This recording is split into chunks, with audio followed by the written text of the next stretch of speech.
Fourth quarter. Alam mo ba, in every game, one of the most important quarters is the fourth quarter. Although all quarters are important, but for me, the final quarter holds special significance. You know, it's when everything is on the line. And the teams must give their all to secure the win. And dito magkakaalaman kung mananalo ka ba or matatalo, right?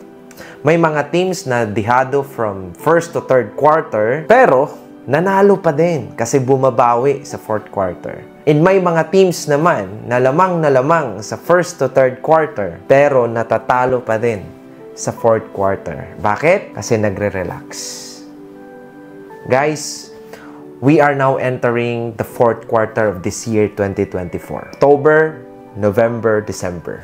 3 buwan na yung natitira sa taong 2024. At dito magkakaalaman kung maipapanalo mo ba or matatalo ka ba sa taong 2024. Dalawang choices yung pwede mong pagpipilian dito. Una, pwede mong ulit-ulitin ang mga nangyayari sa buhay mo over the last 10 years, kung saan every 1st January you are very motivated para sa mga goals mo. Pero after 2 weeks, biglang nawawala ang mga goals mo. Nawawala na parang bula. Right? Kinalimutan mo na. Ang tanong, yun pa rin ba ang gagawin mo this year? Or nakikita mo pa rin ba ang goals mo ngayon at very committed ka na trabahuin to for the next 3 months? Like, hahatawin mo, itudo mo so that we can finish this year with a big bang. At pagdating ng January, hindi ka na ma-disappoint sa sarili mo for doing the same thing over and over again.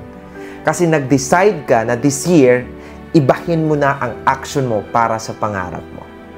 Again, nasa final quarter na tayo.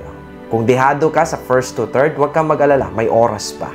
At kung advance ka na sa goal mo sa 2024, huwag kang kumpiyansa. Finish this year with a big bang. Alam ko, kayang-kaya mong ipanalo ang taong 2024. Bye-bye everyone!